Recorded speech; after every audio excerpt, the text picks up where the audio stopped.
Asibaboni kumnyama kusho ichimora.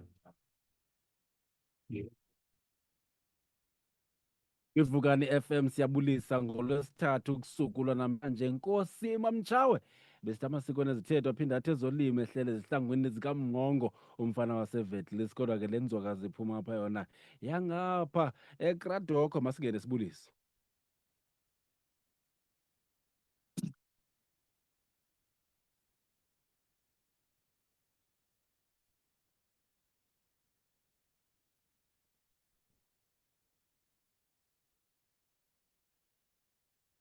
Elo nalo uyamenyu bahlala ecaleni kwakwabo ukuba sakuphathela le miba ngezintlu ngezintlu. Yiyo ke le nto kuthiwa amadoda asemathilini makahlale ngakokwawo, kuba xa kusabiwa kwasabiwa ngezitya kwenzela into yoba zingabhidani, kuba imizi nangokusila ayifani. Yiyo le nto silapha ke kusuku lwanamhlanje sithengumhla wesibhozo kunyanga yethupha kunyaka ayikhona inyanga yedwarha unyaka wama-2025. Siwugqibile nje unyaka. Iyakuxelela loo nto leyo ukuba singenile kwikota yokugqibela yonyaka. Ithi ke loo nto sele sihambele phambili kakhulu, kodwa singayithibazi eyona nto ubuyicwangcisile ukuba uzawuyenza, kuba akakade afikeli esipheleni uba ungade ulahle izandla. Kodwa asisilelanga ntweni ingako thina, sisilele ecepheni kwaye sawuhluzela etispunini. Igama lam ndingu-Asanda Maliwa. Igaka lomntu omkhulu ke lihlala kwanduli, kuba nam kulapho ndisuka khona. Kodwa eyona nto ibalulekileyo eliqonga ivukane elenzelwe wena ukuze siqinisekise uba imiba yondlalwa etafileni, ingakumbi efuna mna nawe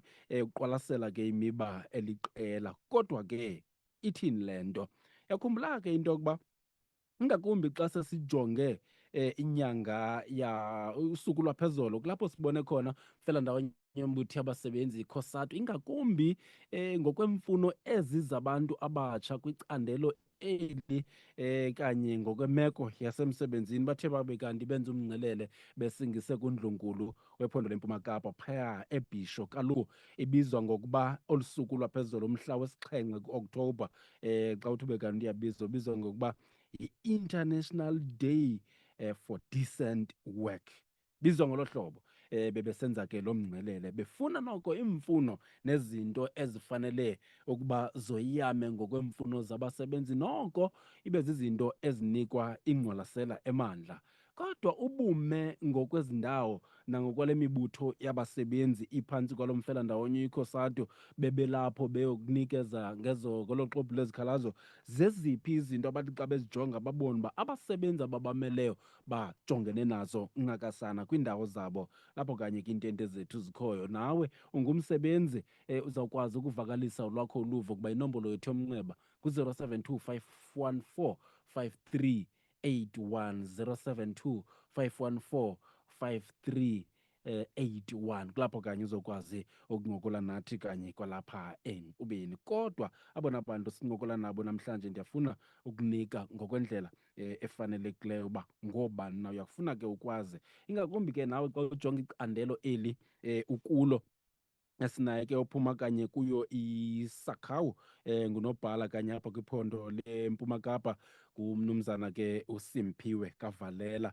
Kwenye icala sinaye ophuma kanye kwimanyano kanye ke kumbutho wabasebenzi kwicandelo lorhulumente basemakhaya iSAMU, unobhala weliphondo nguAsamkele Kantaka. Kanti ke sinaye uNdlunkulu kule meko sithetha ngayo namhlanje, kuba sithetha ngaye ke ophuma kanye kumfelandawonye yombutho yabasebenzi iCOSATU ngosihlalo, ngakumbi ke xa sithetha nge-young workers, kuba besijonga ncakasana abona bantu bathi babe kanti ingabantu abatsha. Ndithetha ngoAndisile kaPampila, ukhona ke balapha ke emnxebeni. Masiqale kanye kanye kuNdlunkulu lo mntakaPampila. Enkosi kakhulu, siyakwamkela kwivukane FM kwimbatho.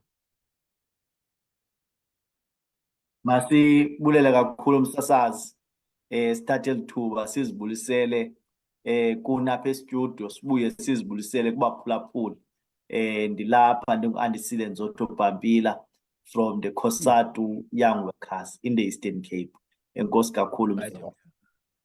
Ayithe mhlakazi, siyabulela sibamba ngazo zibini. Sishilo ke sathi kwenye icala kanye phuma kanye kumbutho iSakhawu, yile ke ijongene nabasebenzi kakhulukazi uba mhlawumbi usebenza kanye kwi-retail ungomnye wabantu abachaphazeleka apho ukubala nje ezinye, kodwa ayizukuthethwa ndim loo nto. Uza kuyinabisa uyive phaa kwimpumamlomo yakhe. Simphiwe Kavalela ngunobhala weSakhawu kanye apho kwiphondo leMpuma Kapa. Kavalela, asinakuvalela ngaphandle, siyakwamkela enkqubeni. Msasazi, ndiyabulela msasazi. Ndiyabulisa kuwe nakubaphulaphuli, enkosi. Inkosi kakhulu. Kwelinye icala ke sinaye ke akamtshanga ke kweli qonga, asamkela kantaka tshilo ndathi ngunobhala weSamu kwiphondo leMpuma Kapa. Mhlekazi, wamkelekile kwakhona kuba apho ayeke ama khona aphinde ame futhi. Ndiyakhathalela msasazi kuwe, ndikhahlele nakubaphulaphuli beVukani FM. Bayethe, siyabulela kakhulu. Masiqala apha kuwe ke mntakabhambila njengondlunkulu. Ndifuna uqala ke kule ndawo ithi xa sithetha for nina njengeCOSATU, young workers ngakumbi, xa sithetha nge-World Day for Decent Work, siyayiqonda uba yonke le nto iqale ngonyaka ka-2008, kodwa xa sithi world sesithetha ngehlabathi. Kodwa ukuba ngumfelandawonye wombutho yabasebenzi eMzantsi Afrika ngokwemeko yaseMzantsi Afrika, xa sithetha ngolu suku ngokweyamene nalaa mngcelele wayizolo, ungawubalula uthi lusuku olunjani? Masibulele kakhulu sasazi. Olu suku lalomhla wayizolo lusuku apho olubaluleke kakhulu ebasebenzini. Yawukhumbula into yobana ngaba lusuku apho abasebenzi bathi benze i-sacrifice, ukuphakama bahambe bayoqhankqalazela i-decent life for all. Laa nto ithi better life for all. Uyawukhumbula ke ukuba ubuyiqwalasela imemorandum ebesiyoyisubmitha, ibisithi silwela ncakasana i-decent job, laa nto kuthiwa i-justice at a workplace. Silwela ukhuseleko labasebenzi. Zininzi ke into ezenzekayo ezindaweni zokusebenza. Yawubalula ukuxhaphazeka kwamanina nokungarholi okanye ukungalingani ngendlela yempatho nangendlela abantu abathi bavuzwe ngayo. Kubalulekile ukuqwalasela into yobana ngaba abantu abangoomama ngabona abaxhaphazeka kakhulu, nabantu abatsha ngabona abaxhaphazeka kakhulu kolu qhankqalazo lwayizolo. Izinto esizibaluleyo zininzi kakhulu, zibandakanya into yokuphelelwa okanye yokudendwa kwabasebenzi nento yokuvala kwee-companies. Ikuqele kakuhle loo nto leyo into yobana ngaba apha eMzantsi Afrika, in particular in the Eastern Cape, ii-companies ezivalayo zizobangela intswelangqesho, izinga layo linyuke. Njengoko sazi into yobana ngaba nalapho kuthi kudendwe khona, abona bantu bokuqala ukudendwa ngabantu abatsha. Nabantu abathi banganikwa into yobana ngaba ithuba lokuthatha inxaxheba kwiiposti eziphezulu ikwangabantu abatsha. Laa nto ithi zonke ii-managers ezikhoyo nakwii-departments zingabantu abangapha kweminyaka engama-35. Ayikho imaneja othi uyifumane eneminyaka ema-30 okanye 5 okanye ngaphantsi. Enye into esiyibalulayo ngeyokubana ngaba ukuba uyaqwalasela kuneento ekuthiwa zii-EAs ezincedisayo into yobana ngaba abantwana bethu bakwazi ukufunda ezikolweni. Ziinyanga zimbini ababhatalwanga abantu abazii-EAs. Ii-interns azibhatalwanga, nokuba kunjalo ii-interns zithi xa zigqiba i-internship yazo zinga-absorb esistemini, koko bayekwe bagoduke bangabi na-income banayo. Uyawuphinda ke msasazi uqwalasele into yokubana ngaba kunabasebenzi abasingakwazi ubaqasha namhlanje noba bephumile kwisebe lezemfundo bepasile ngenxa yalaa nto kuthiwa yi-historic debt, basenamatyala kwii-universities. Bisithi ke urhulumente makathathe inxaxheba azame ukuncedisana ukuze bakwazi ufumana iimpepha zabo, bakwazi into yobana ngaba baqasheke. Xa kunamhlanje sibona uqhankqalazo lusenzeka kwisebe lezempilo, oogqirha namanesi. Ngumnqa ke yinto esiqala ukuyibona into yobana ngaba oogqirha ibe kanti abakwazi uqesheka, oonesi ibe kanti abakwazi uqesheka. Apha e-Eastern Cape xa sithetha inyani sikwi-mid budget term. Xa uqwalasela iterm yebhajethi iqale nge-April, xa kufika uSeptemba yi-mid budget, bekufanele uba kwenziwe review. Kodwa xa ndikuxela inyani akukaqeshwa, ayikasetyenziswa leyo budget apha kwarhulumente. Ikuxele kakuhle into yobana ngaba xa kureviewa akunanto inoreviewa ngoba ingqeshwa yenzekanga. Uyawukhumbula into yobana ngaba if uyaqwalasela kwii-municipalities kunzima kakhulu, abasebenzi abazii-casuals aba-absorbwa bangene ku-mainstream baya-exploitwa, bahleli bengama-casual. Kuya-exploitwa nasemisebenzini ezi-retail shops. Into ekucela kakuhle into yobana ngaba ngabantu ababizwayo bazosebenza kanye umhlambi xa kuphela inyanga naxa kufika i-15 kusamkele nakangufika i-25. Abo bantu abanayo i-sustainable jobs.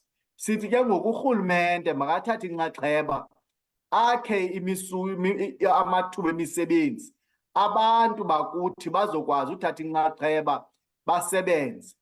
So zizinto ezo ebesizikhalazela ne-GBV nezi zinto zokubana ngaba abantu makwenziwe ii-policies bakhuseleke baqesheke. Zizinto ezo besiziqhankqalazele, sisabmithile ke uxwebhu kodwa ke asonelisekanga. Sithe ke xa sithetha sathi si-pledge solidarity singabantu abatsha beCOSATU with iCOSATU.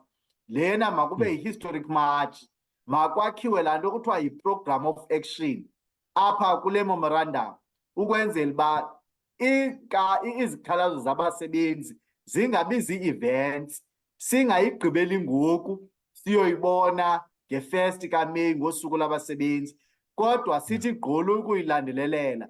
Siyazi into yokuba ingxaki, uba ingxaki ngutreasury, utreasury in the Eastern Cape makasuswe ukwenzela uba ibhajethi izosetyenziswa. So siyile ke phaa siyowukhalaza, sisithi ke sizokwenza i-follow up, sifuna uhlala phantsi silungise umonakalo. Asingobantu ke bakhalazayo singenazo izisombululo. Izisombululo zikhona, kunee-conditional grants ezingasetyenziswayo esithi mazisetyenziswe.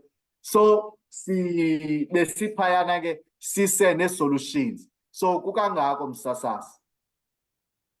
Buyangena ekhaya sikumzuzu wama-23 emveni kwentsimbi yethoba lurhatya lemivundlo uba kuva kusebusuku.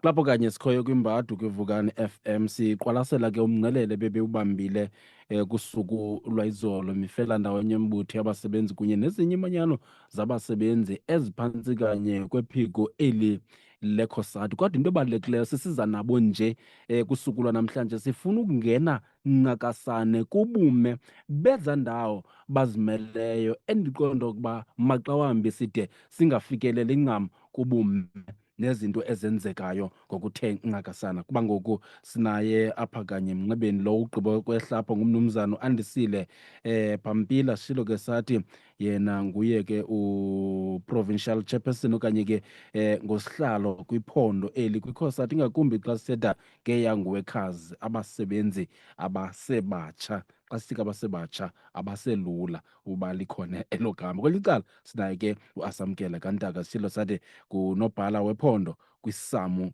ngumbutho lowo wabasebenzi bakwamasipala. Sakhawu lapho kanye sizawube sigxile khona kuba njengoba ndithetha nawe nakuloo ndawo kuyo ikhona ivenkile, nakuloo ndawo ikuyo hospitality yaqhuba injani imeko yalapho. Uzosibamba ku-072 514 5381. Abantu izinto apha bazithethela ngokwabo, sibathetheli ngokwethu.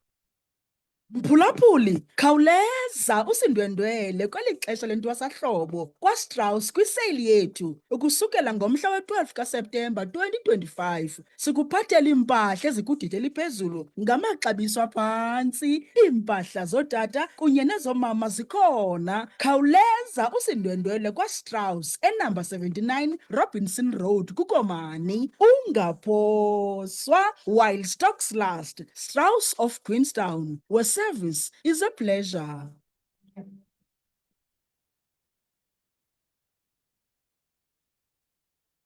Ngoku 25 bethile intsimbi yethoba. Ubuya uyangena ngoku enkqubeni, siyakwamkela vova mzimba kuba apho ukhoyo ngoku usekhaya. Sinaxhala sinatyutyu kuba sakubeka elubala njengonyana wendwenkulu. Masike size kanye apha kwisamo. Ntakantaka, ngokweyamene nalo mongo waphezolo okanye wayizolo, ungayibalula uthi njani imeko yabasebenzi, ingakumbi xa sithetha ngorhulumente basemakhaya, oomasipala? Bayethe Mhlekazi. Enkosi msasazi. Akho nto intle esinoyithetha singusamo. Siyabona nakwiziphumo ezikhutshwayo ngu-Audit General xa ke veza phaa umfanekiso womasipala abaqhuba kakuhle kulo mba we-clean audit. Uyawuphawula into yoba phaa e-Eastern Cape asike sibe nabo oomasipala abalishumi okanye abafikayo kwishumi abaqhuba kakuhle. Loo nto iyakuxelela ukuthi sinengxaki out of oomasipala abayi-39 plus nee-entities. Iyakuxelela into yoba sinengxaki enkulu. Part of ingxaki esijongene nazo esithe saziphawula nathi singuSAMU xa sithetha phantsi kwale theme ka-Better Life for All, siye saphawula into edibene ne-exploitation isikakhulu kweli cala labantu kuthiwa ngu-EPWP. Msasazi, yintlonti laa nto ka-EPWP and ayisonwabisi singuSAMU. Noba ungaphawula apho siqhankqalaza khona sifaka izikhalo khona, umba ka-EPWP uhlala ephezulu kwiilisti zee-demands zethu.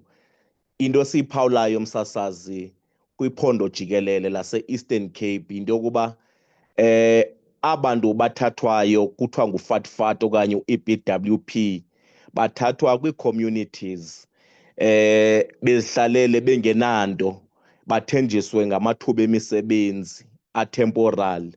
Xa befika koomasipala bafike benziswe imisebenzi le ibikade isenziwa ngabantu abapermanent, kodwa uthi wawujonga xa kufika ixesha ukuthi mabavuzwe imali yabo ayilingani tu kwaphela nale yabantu bapermanent.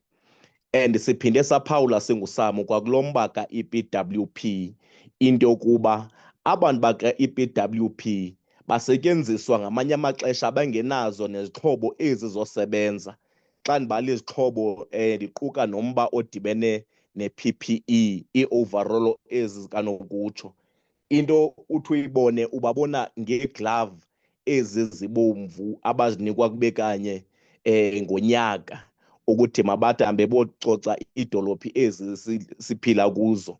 Now msasazi, into esenzela iwari kakhulu is that abantu abapermanent abasebenzi kwamasipala abenza lo msebenzi wenziwa ngu-EPWP ojongene nokucoca kweedolophi, uyawuphawula ukuthi bona banazo ii-benefits ezifana nee-medical aid nee-housing allowances, kodwa uthi xa ujonga kubo bona banikwa into sithi si-stipend. Kunzima noyibiza uba si-stipend laa mali bayinikwayo. Ndiyayiqonda ke oogxa bam abapolitika kakhulu bazawuthi yinto ekwakuvunyelwene ngayo lena kwi-concept ka-EPWP. Siyayiqonda ukuthi yipolisi ekwakuvunyelwene ngayo, kodwa singuSAMU zange sibe nagalelo ekudevelopeni lo policy. Ndiyayiqonda neCOSATU nayo zange ibe nagalelo because indlela abavuswa ngayo abantu bakuthi phana noko ayibaniki isidima njengabasebenzi. So singuSAMU sihlale sinedemand ethi equal work, equal pay. Abantu bakuthi mabangathathwa bayoxhatshazwa kwezi ndawo kuba kuthiwa bedinga imisebenzi. Okwesibini, msasazi, siphawulile singuSAMU into ethi kuyabonakala abantu bacoca idolophi sikhona isidingo sabo kuba umhla nezolo nyaka nanyaka kwabanye omasipala iba yi-6 months xa berotathwa, kwabanye ibe ngunyaka. Siyaphawula into yokuba sikhona isidingo sabantu abafuneka becoce idolophi, and singuSAMU iposition yethu ithi aba bantu bakhoyo mabade baqashwe permanent, kuphele le nto yokuxhatshazwa nokunyhashwa kwabantu baka-EPWP. Because into ebuhlungu, msasazi, esiye sayifumana nxa sijikeleza singuSAMU yinto yoba udibane nabantu abazi-supervisors abaphethe abantu bakwa-EPWP ngendlela engekho right. Bathi xa bengavani apho bangavananga khona akhonjwe endleleni kuba esaziwe ukuthi akalolungu le-union, and okwesibini ungumntu nje ongenamalungelo nxa bemjonga. So singuSAMU siye sayithanda iprogram eCOSATU lesi-affiliate kuyo xa ithetha ngo-Better Life for All. Ndiphinde ndehle, msasazi, kukho into eyafakwa kwamasipala ekuthiwa yi-cost containment measures, apho kubonakala khona ukuthi kuzama uphungulwa indlela imali esetyenziswa ngakhona apha koomasipala. Iye yasichaphazela, msasazi, kakhulu ke laa nto leya, kuba kaloku sithi oomasipala yindawo yokuqala bekufuze uba incedisa into edibene nengqesho. Kodwa xa kuthiwa ngoku kuzawuphungulwa kwezi mali ezisetyenziswayo for urano masipala, ithi loo nto leyo siye saphawula ukuthi oomasipala ngoku abasaqashi bantu ba-permanent.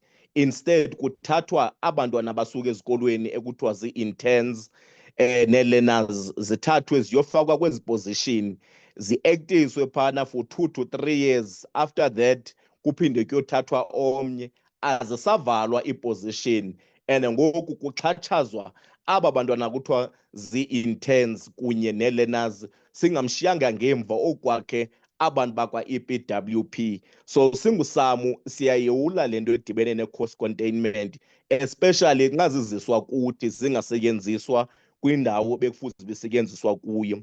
Ndiphinde ndehle, msasazi, ndiye kulo mba odibene ne-non-adherence to i-occupational health and safety.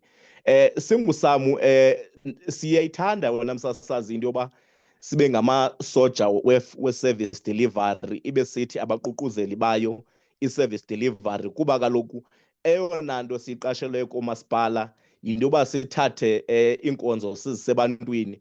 Kodwa msasazi, manditsho nakubaphulaphuli into yokuba asiphethwanga kakuhle koomasipala. Kudala ke sithatha amanyathelo, but siye singqubeke ekoneni kwidonga leconcrete nxa sixoxa lo mba odibene no-OHS, which is Occupational Health and Safety, emisebenzini. One, msasazi, in terms of i-OHS Act, ithi umsebenzi nxa keqala ungena emsebenzini kufuneka anikwe izixhobo zosebenza in order akwazi usa iinkonzo ebantwini. Now singuSAMU siphawulile ukuthi isininzi somasipala apha e-Eastern Cape abanazo izixhobo zabasebenzi. Ezi zixhobo ndithetha ngazo ndibala imoto, ndibala i-overall. Now ezi zinto zicompromise indlela esisa ngayo inkonzo ebantwini. If ungajikeleza koomasipala abaninzi, ndingayanga kude ndibheke eSakhe Sizwe, uthi ungena kumasipala waseSakhe Sizwe ufike indlela noko ingentlanga, and yindlela le bekufuze uba imaintainwa ngabasebenzi.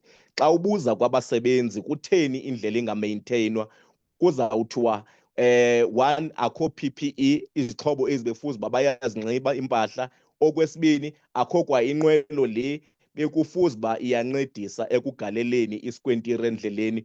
Uphume uye nakwabanye oomasipala ufike ukuthi mani ingxaki esijongene nayo ininzi, inokhi mgijima unqabe kunqabe netraki leyo yothutha inkunkuma. So in terms of i-OHS ithi nezi moto zikhoyo uba zikhona koomasipala safumaniseka ukuthi zindala and azikwazi uqhutywa, zikho semgangathweni uba maziqhutywe. Now iye loo nto icompromise le nto sithi service delivery. Wakhona amaqonga besiye sixoxe kuwo afana ne-Local Labour Forum ne-OHS Committee, but nalapho sijikeleze emlilweni msasazi aside sibe nayo indawo esiphumela kuyo. Ndizobaleka msasazi ndingamoshanga xesha ndiye kule nto edibene nee-mass dismissals. Msasazi, ingxaki enye sisiyiphawula apha komasipala ebangela uba singonwabi singawuSAMU yinto yokuba one, iSAMU yi-affiliate yeCOSATU, iCOSATU ekwi-alliance ne-ANC, siyayazi loo nto leyo. And koomasipala jikelele ke ithamsanqa lethu apha e-Eastern Cape isininzi soomasipala ngoomasipala be-ANC. Now ingxaki esijongene nayo ke msasazi yinto ethi one, abasebenzi bethu ikwangamalungu abathatha inxaxheba kwezopolitiki emasebeni. Ingxaki esijongana nayo yinto yoba nxa bengavani noceba emasebeni kuye kuthathwe amanyathelo angekho semthethweni, bahambe oceba bayosuspenda okanye bamotivate i-suspension nee-dismissals zamalungu eSAMU. Ithi loo nto leyo kukho laa nto kuthiwa yi-political purging koomasipala. Now zinintsi cases esithe sadibana nazo apha e-Eastern Cape jikelele apho khona amalungu eSAMU akaleqwa emsebenzini kuba engaphefumi, but aleqwa emisebenzini kuba bengavani noceba, bengavani no-director no-municipal manager abathile. Ithi loo nto leyo sibhaqe ukunyhashwa kwamalungelo ethu singabasebenzi. Ekugqibeleni msasazi, sinengxaki, anodi ingxaki entsha, but iye ikhula ngokule ngxaki yokungabhatalwa isalary in time koomasipala. Uba ziyabhatalwa iisalari zifike zishota. Umzekelo, ndizawuthetha ngenxeba eliselitsha kumasipala omkhulu okuthiwa yi-Amathole District Municipality. Siye safumana ingxelo ethi zinyanga zintathu iisalari zabasebenzi zingena zishota. Kumasipala waseMakana ngaphaya eRhini, umasipala akazibhatali i-medical aid no-SARS zabasebenzi. SinguSAMU sizibhalela incwadi ezininzi and abasebenzi ngoku bathi banele bafuna ubheka esitratweni, sisalinde umkhomandlela kubo. Mandibe ndisima apho msasazi.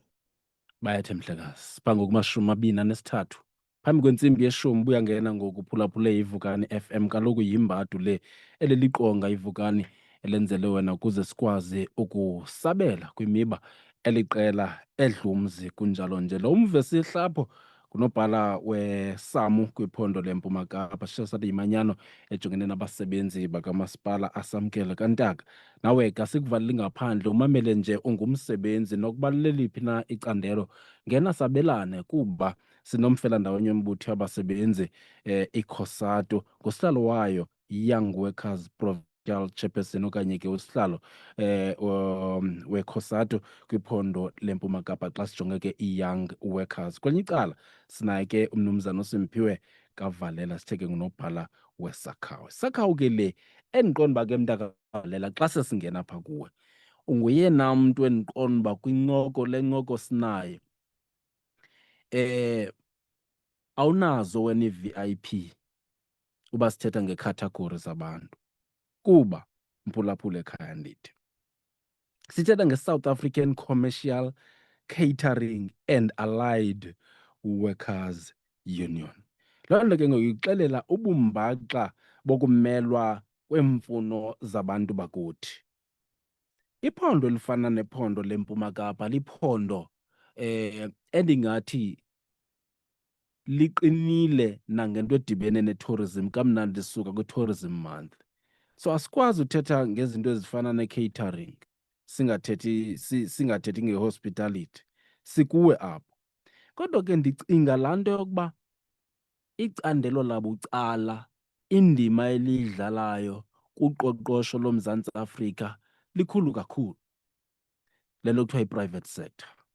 Ndizama ucinga ukuba abantu abasebenzayo kwiphondo leMpuma Kapa uba si-around 40% we-unemployment, kodwa uninzi labantu ekuthiwa bayasebenza kweli phondo leMpuma Kapa ngabantu abasebenza kwi-private sector.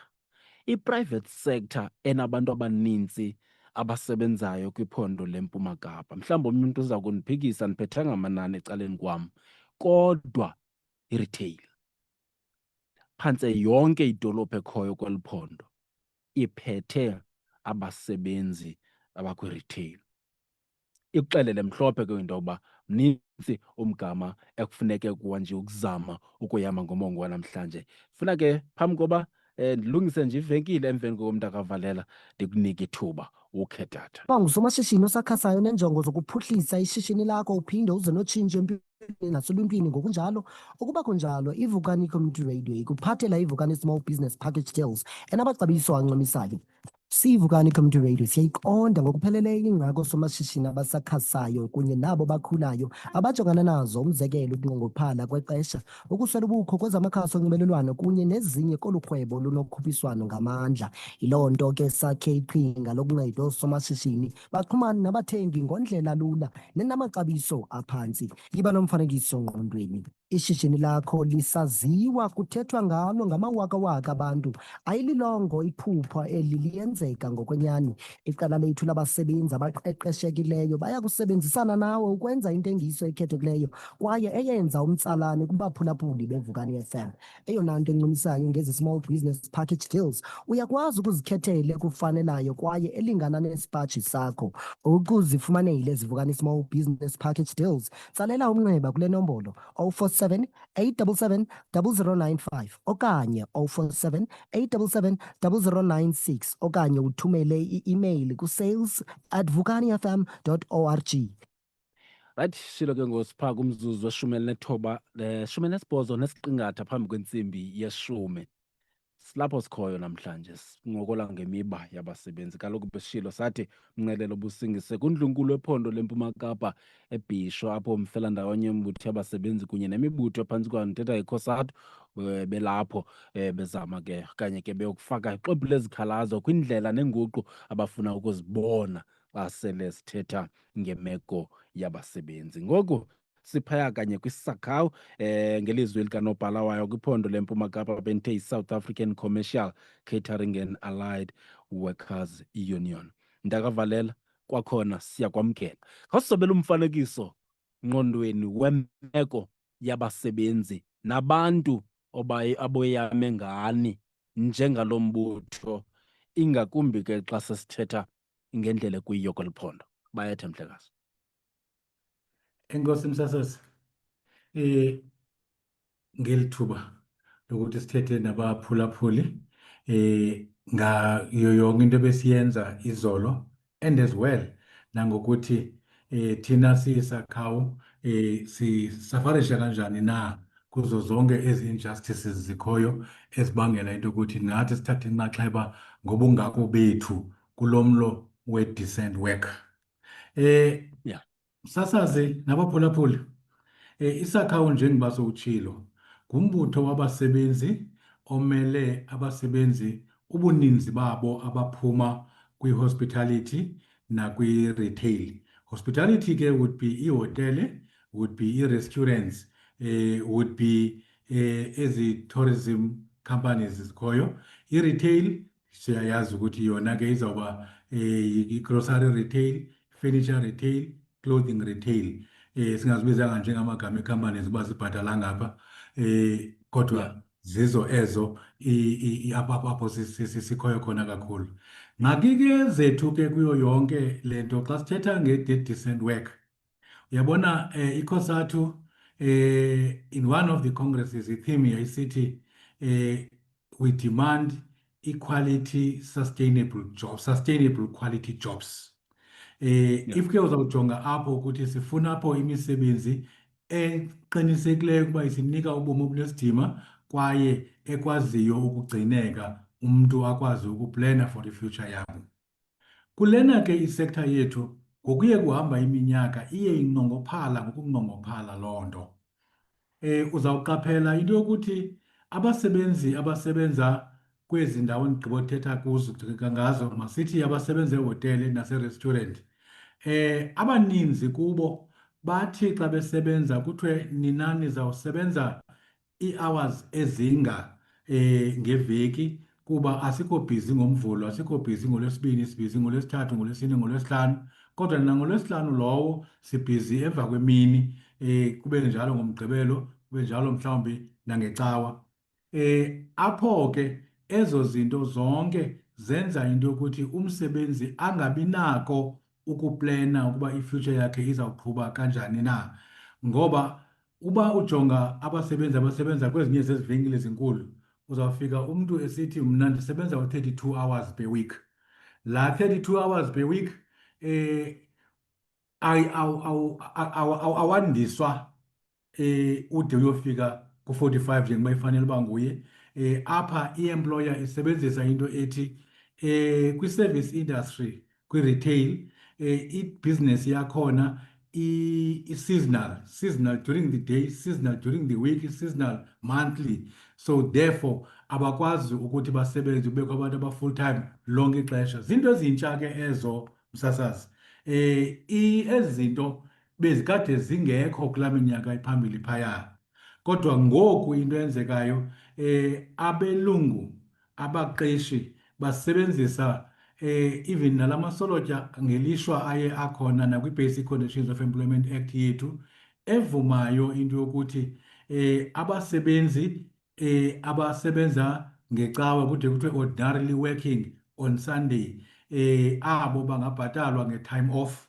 Kuthiwe ke ngoku ngulo ke ungekho ordinarily working on Sunday, lona uzawubhatalwa i-double pay yakhe.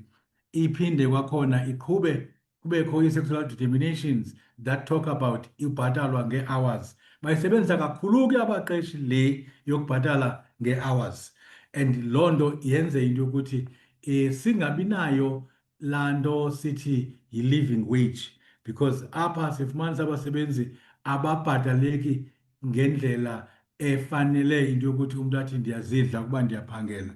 Ungathetha nge-minimum wage ekhoyo eseyirenja ngoku phaya ku-5,000 rand. Abasebenzi abaqeshi baya-exploita that process because ine-minimum wage rate ye-hour, basebenzise ezo hourly minimum wage rates, nto leyo eyenza into yokuthi abaninzi abasebenzi ungangayikholelwa bangafiki abanye babo naku-3,000 rand per month. Uyijonge ke ubone le nto into yokuthi hey, here into eyi-decent work liphupha kwabanye abasebenzi be-retail. Silwa umhla nezolo ukuthi ezi zinto zi-improve, ufike sesilwa ukuthi makubekho certain number of guaranteed hours abasebenzi abazifumana ukuze noko ii-salaries zabo zibe ngaba ziyonyuka. Loo nto iyonke yenza into yokuthi noba siyafuna asikwazi noba ukuthi mabekhona abasebenzi abanee-medical aids, because uzawuthetha nge-medical aid umzekelo apha, medical aid akazukwazi uyiafoda lo msebenzi. Ayikabikho ke NHI mhlawumbi bezawungena apha isincede kakhulu. Imeko ke ngoku zokusebenza kwi-retail nakwi-hospitality, i-majority of abantu abasebenza kweza ndawo ngoku sithethayo ba-subjected to ezo conditions zokusebenza scheduled hours. Ba-subjected to kweza conditions zokungazi into ukuthi how much am I going to earn this month, and now as a union ufumanisa ukuthi we're ngoku into fighting into ukuthi hours of work mazi-increaswe kubekho ezi-guaranteed. And loo nto ke ithi yeyi besingafanelanga ukuthi silapho, ngoba le nto to a very large extent yi-regress of what we achieved kwiminyaka edlulileyo. Okunye ke njengoba ke sisitsho kuzawubona ukuthi i-retrenchments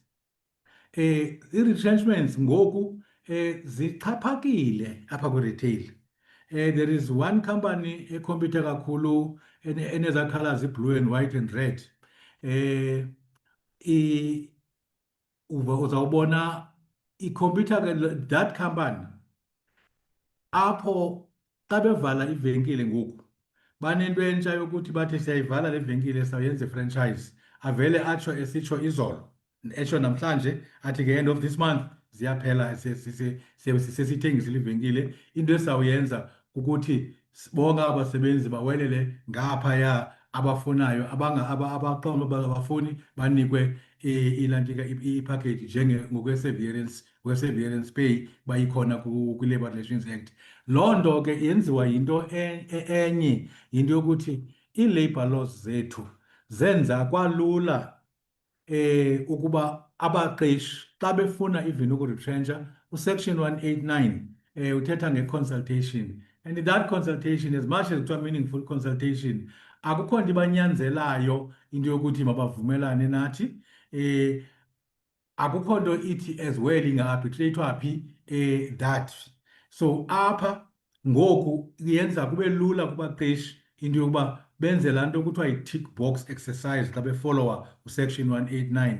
Ungaya estrayikeni uba uyafuna, kodwa uzawustrayikha njani nabantu asele beretrentshiwe bengelandikile bengaphandle. Zizinto eziyenza into yoba kube ngabikho lula kakhulu. Sithi ngurhulumente, hayi noko urhulumente khawuqinisekise mani ukuthi izinto ezi zabasebenzi ngakumbi xa kuthethwa nge-retrenchments, hayi ziyaqina, ingabikho lula into yokuretrentsha. Ndithetha ke le nto ye-retrenchments ngayo kuba siyayazi ukuthi currently ii-employers zona kule labour law reform zifuna into yokuthi kube lula ukudismiss abantu, sele ziba-submithile, zifuna ukuthi kube lula uretrentsha abantu.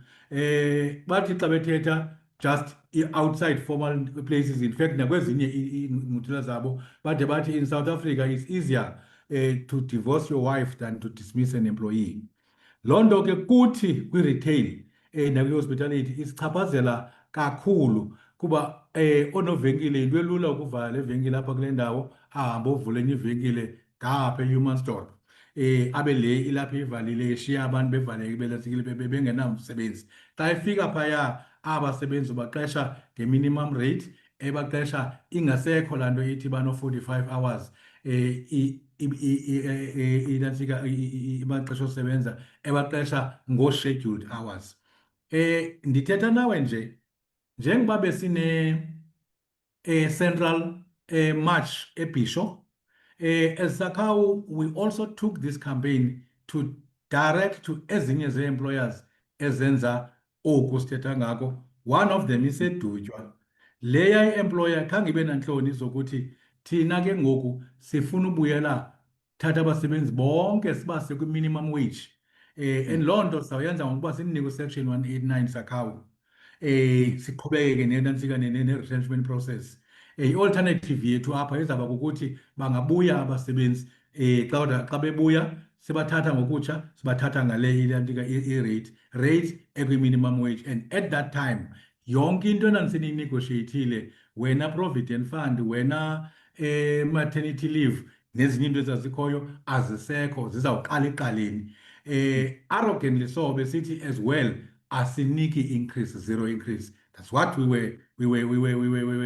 were faced up with, and besenza zonto ezo. Phinde ke msasazi kwakule sector yethu sibulawe kakhulu zii-labour brokers, kuthiwa ke ngokwe-official term zii-temporary employment services. Ungaya kwezi venkile uzawuzibona usawuthi tyhini ngusipha lona, kodwa ilantika abasebenzi abalapha banxibe i-uniform ebhalwe bona, kodwa xa ufika ubajonga abasebenzi ukuthetha nabo baza kuxelela into yokuthi hayi mna ndiqeshwe ngubani agency, ngubani employment solutions. Ivenkile igcwele kodwa abantu balapha baqeshwanga ngulo mntu. Uba ke kunjalo le nto yenza kube lula kumqeshi into yoba mhla angamfuniyo uvalela oyikheshiya, athi kuye ke mhlekazi oyi-labour broker, lo mntu lona uyandihlupha, okwam ke ndifuna njena ii-services zakhe, ungayitshintsha, uyabona uba wenza ntoni na ngaye. Yinto elula ke into ukuthi i-labour broker imthathe lo mntu imtransferele to kwenye i-workplace enezinto zayo kuyo. So thina apha kule yethu i-sector sine-labour brokers ezininzi ezenza ukuthi i-working conditions zibe worsened. Sine-retrenchments ezikhawulezayo, sine-working conditions that are continuing to deteriorate due to le nto bendigqiboyitsho ye-hours that are no longer guaranteed. Ewe basekhona abantu abasebenza 45 hours, but I'm telling you yonke le nto iyehla ngokwehla. Of course ke uchuku lokuvele kudismisswe the drop of a hat ngakumbi kwabangekho organized luninzi kakhulu. You get i-shorts and overs, i-shortages, indlela abagxothwa ngayo abasebenzi for that luchuku oluninzolo. So yenze kule nto ukuthi kulula ngoku ukudismissa abasebenzi, but ufike employers esithi kunzima udismissa abasebenzi. This is where we are saying, hayi man, the government makangenelele in terms of ensuring ukuthi i-labor laws zethu ziyabakhusela abasebenzi more, angamameli kakhulu what employers are saying under the pretext of economic growth or strict labor laws South Africa. Loo nto leyo yinto engekhoyo. Sinezo ngxaki ke eTsakhawu and sidila nezo zinto ezo umhla nezolo ukuthi sizame ukukhusela abasebenzi banga-exploitwa ngabaqeshi apho. Ngumlo okokoko lowo uzawubona kwiivenkile ezininzi. Izolo eQueenstown benibonile bekupikethwa kwepha eterminus kwenye ivenkile ezenza kanjalo. NaseMthatha besenza the same thing. Besikhona phofu naseBhisho kwi-Central March, but we had decided to take ezinye zezi struggles zethu on decent work direct to where they are happening. Unyanisile xa uthi sithi yabona bane-vulnerable workers. I'm no way saying abanye abanazo, but if you are going to look at ingakanani retail, kwezinye ii-towns akho kwa-factory i-retail kuphela, i-exploitation injalo. Yiloo nto libanga uba siyixhase ngokuphela iphulo lezolo. Sisithi ke urhulumente makazibone izinto zenzekayo, aqiniseke ukuthi i-employers ziyazenza.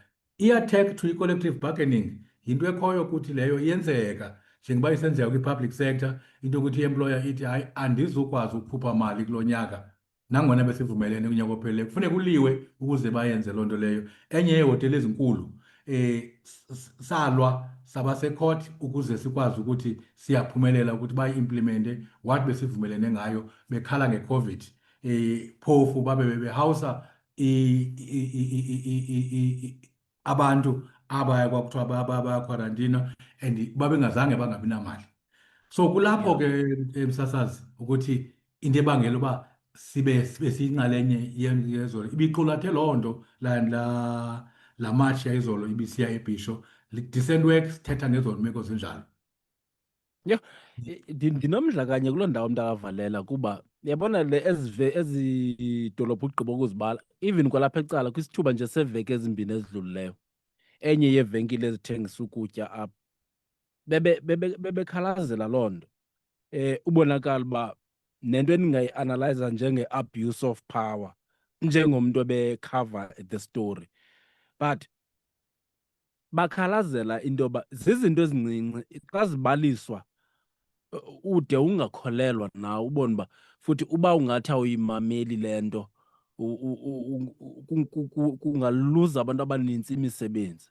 Nazi ezi zinto batyhola ngokugxothwa kokuba bayagxothwa kuba aba baphaya kwelaa candelo oluphekayo xa besiva ukuva nje ukubana le nto siyiphekileyo ayibolanga na. Ukhumbule uba ibolile na ezikhastom ndiyabuya ndizokhalaza ndithi ibolile, kuzawugxina umsebenzi kuthiwe kwenzeke njani ukuze ibe nje. But umthetho wabo uthi akuvumelekanga uba bave bangcamle bayive uba le nto ikulungele notyiwa ngumntu emveni kokubaluleka. Now iquestion yami apha iyakhona ithi ke njengabona bantu barepresenta because eli cala lenu lelona uba siyavumelana ubana i-private sector yiyona ixesha kakhulu siyiyeke ikhategori yale misebenzi, kodwa ningabona bantu nyhani banabasebenzi abajongana neengxaki ezininzi on a daily basis. Kodwa umbuzo uthi amandla wenu angakanani okuthi hayi nokubalwela kwezi zinto, kwaye ukufikelela kwenu nokulwa kwenu kunyanzeleka uba umaliwa abe lilungu lesakhawu ukuze abe kanti niyakwazi ungenelela. Ningenelela kwiimeko ezinjani? Kuba inyaniso emsulwa yinto yokuba banintsi bayakhala, kukho abagxothwe as we speak abakwi-retail bamamelele nkqubo. Mandiqale kule yokugqibela Msasazi. Singenelela kanye kwaba bangamalungu ethu. Bonke abajoyine isakhawu sithi singenelele apho ukuba sizame ukulungisa imeko emsebenzini ukuba zingabikho njengoba ugqibo zibalisa. For instance, we'll talk about immediately when singena ezi zinto zi-disciplinary procedures siqala ngazo kanye ukuba sibe si-overhaul such disciplinary procedures together with ilantika i-employer nalapho ke kodwa sixhomekeke emandleni abasebenzi ukuthi ba-prepared kangakanani na ukuyilwela le nto. Inzima ke loo nto because apha sithetha ngabantu abazabe soyika nento yoba xa ndiqalisa ukulwa ndizawungashedyulwa kwiveki elandelayo ndishedyulwe kancinci kunobanibani yena ongathi akayixhasi le nto yomlo. Kodwa ke apho si-organized khona siyaqinisekisa into ukuthi we keep i-management on their toes to ensure uba ezi zinto azenzeki. Ayikho lula because kufuneka nee-shop stewards ezikhoyo apha zabameli basebenzi baqiniseke ngento yokuthi ezi zinto bayaziripota i-management iya-engagwa, singenelele from the union office apho kucaca uba khona izinto azihambi kakuhle khona. Yes, ezo zinto zokutheyista neziya zokushota nge-R5 no-R10 kube ngo-final warning ahambe umuntu alandeka dismisswe, zizinto ezenzekayo ezo. As a result side sibe nazo izinto ezinjengo-shots and overs policy ukwenzela ukuthi noko kungabikho lula ukuyofikela phaya kuba ukuthi umuntu akhawulezise agxothwe. But like I say, those are things that are not easier. Ndithethe ekuqaleni apho ngokudismisswa kwabo at a drop of a hat. Uchuku luninzi kakhulu apho kulelantika kwi-retail. So sinezo zinto ke zinjalo. You would even think of improve i-working conditions ezibesithetha ngazo, your hours, your benefits and everything else which becomes apho ifuna ukuthi uqale ustandardize into yokuthi lo muntu kuqala uzawukwazi na ukuba ne-decent income ngoku-improve such hours. Employers now kwi-retail have moved away from employing abantu on a 45 hours Monday to Sunday, Monday to Friday, Saturday baphume ngo-1. Ngoku banento kwinto engu-7 day rolling week besebenzisa ke what I said it's there kwi-Basic Conditions of Employment Act yokuthi ungangambhatala umuntu i-double pay kodwa umcompensate ngosuku if that person ordinarily work. Zizinto ke ezi esithi noko saqhatheka kwilantika kwi-Basic Conditions of Employment Act. Ezinto zifanele ukuthi zitshintshwe sibuyele back kwindalashe apho khona i-Sunday was double pay finish and there was no other alternative ukuthi ungenza njani na. But ke saye kwacaca ukuthi ke uphatha kwethu sine-pressure yokuthi ma-create i-economy kube kwi-flexibility kwi-business. So zezi zinto ke sithi hayi noko ngoku ziya-abhuzwa ezi zinto. State urhulumente ngenelela. Sikumzuzu wesithathu ngoku ibethile intsimbi yeshumi uba uyangena ekhaya yimbado kwivukane FM. Buqulathe ntoni umngcelelo wabasebenzi ngethuba bedlulisa uxwebhu lwezikhalazo kundlunkulu lweliphondo eBhisho kusuku lwaphezolo. Njengoba usiva lo kanye ugqibo kwehlapho kumnumzana uSimphiwe Kavalela Sishilo sathi ke ngunobhala kanye apha ephondweni kuyo ke iSakhawu.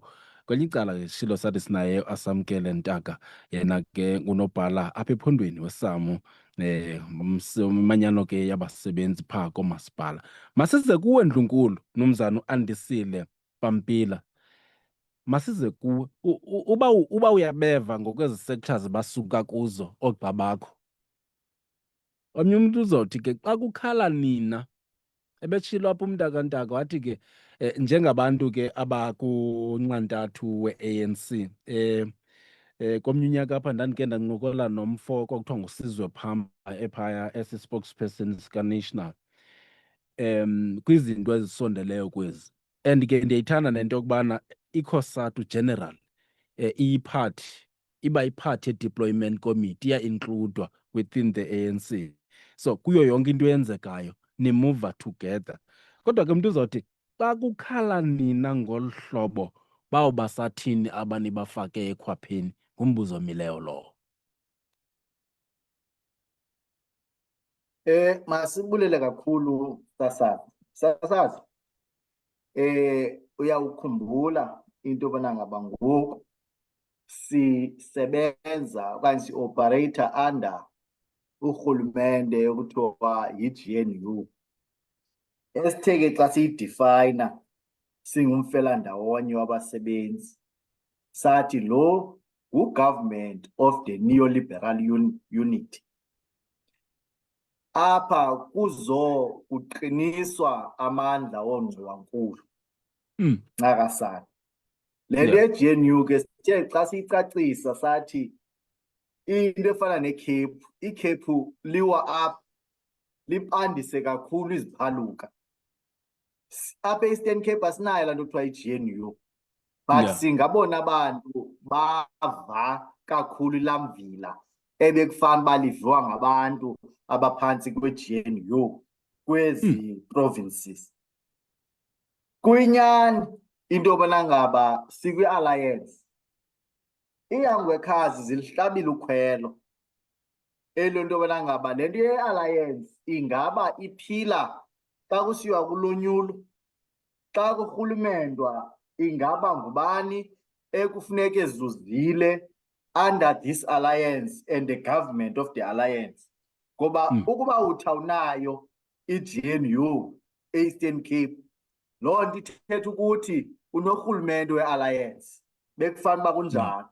Ngoko ke iba ngumnqa, ngoba xa uthetha nomsebenzi awuzuthetha i-NDR kodwa uzothetha i-bread and butter.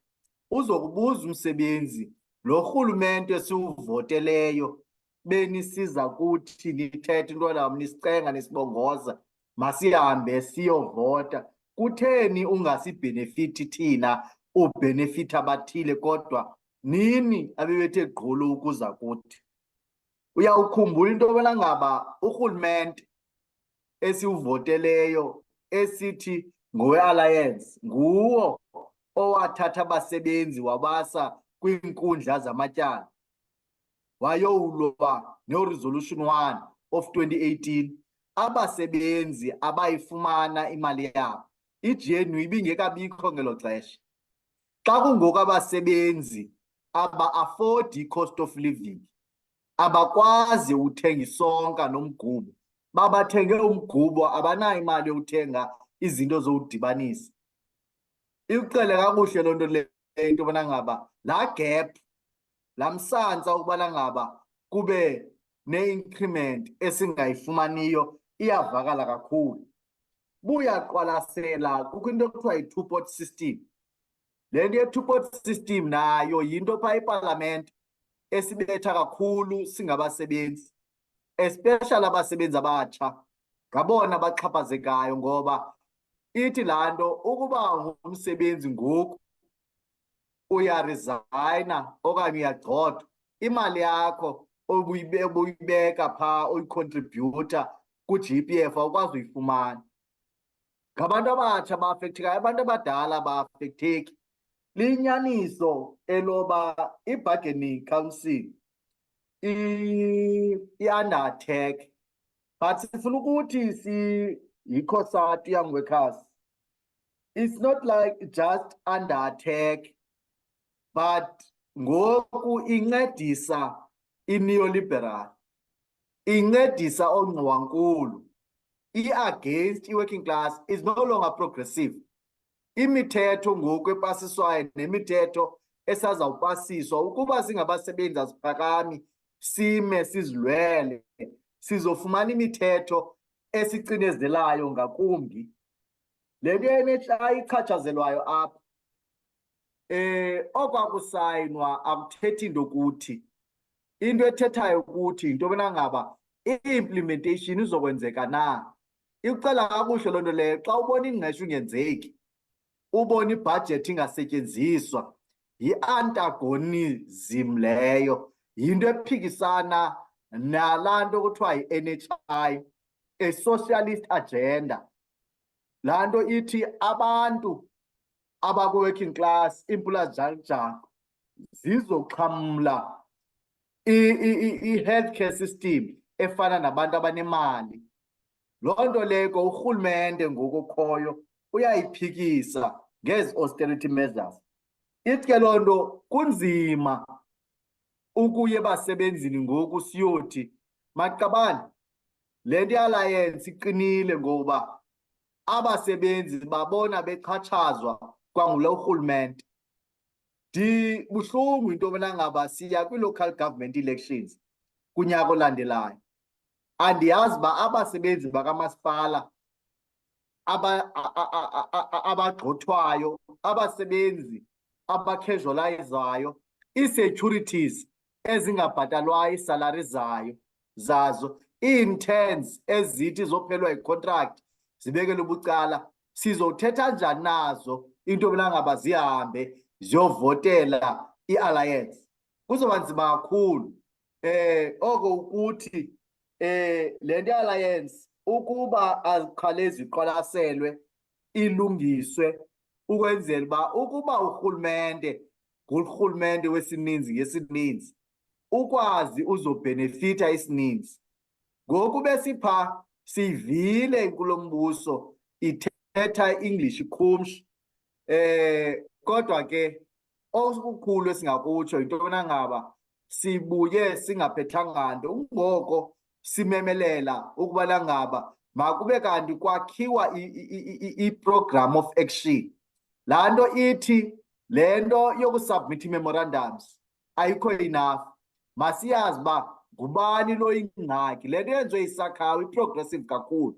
Masiyazi uba ngubani ingxaki, sibe revolutionary, sithathe idabi lethu silise apho kukhona ingxaki, silwe, siphumeze idabi, sishiye abasebenzi bechulumancile.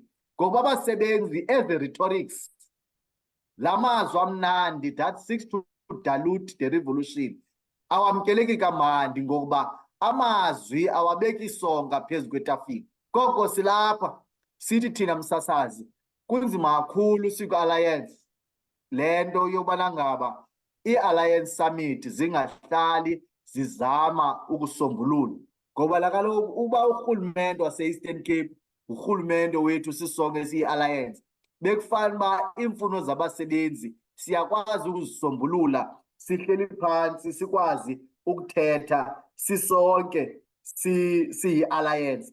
Kodwa xa kungoku kunzima, nokuba singaya siyohlala kwi-deployment committee sideploye, but the policies ezikwazi uku-implementwa ngabo bakurhulumente esithe sababeka are-neoliberal.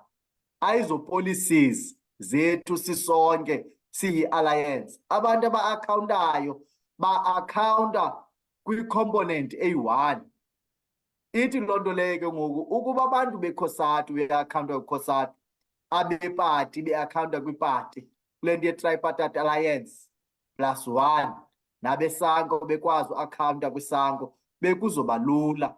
Kodwa xa kungoku aba-akhawunti kakunjalo. Kungoko ke ngo-2008 nakaloku nje besisamemelela into ye-reconfiguration. Ingumnqa ke le yokuba ibe kanti i-reconfiguration izoregresa, ayiregresi. Ukuba besino-reconfigure i-alliance besizokwazi si-influence ii-policies kakuhle, nabo baselawulweni bethe bangena ugovernment sikwazi ubanika i-direction siyi-COSATU, sikwazi ubanika i-direction bayithathe nakwipati, bayithathe nakwi-ANC. Kodwa xa kungoku abakwazi, hence ku-implementwa neoliberal policies, because i-alliance ngoku ayibiyiyo ereflecta i-government, but i-government i-akhawunta kwicala elinye, ayi-akhawunti kwa-alliance.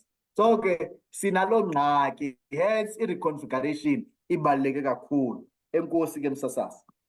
Nkosi kakhulu Siphango, kwimizuzu eli-14 emveni kwentsimbi yeshumi ubuya ngena ekhaya ungakwazi ukusitsalela ku-072 514 5381 072 514 5381. Bendithe abantu apha izinto bazithethela ngokwabo asibathetheli ngokwethu, kuba sinendwendwe apha sijonge obekuqulathwe kumngcelelo obasebenzi ngethuba bedlulisa uxwebhu lwezikhalazo kwindlunkulu eliphondo eBhisho. Nalapho ke sincokola ke nabaphuma ke kwezimanyano zabasebenzi njengoba ugqibomva apha uAndisile Pampila shilo ke sathi i-Young Workers COSATU chairperson kanyapha kwiphondo elempuma Kapa.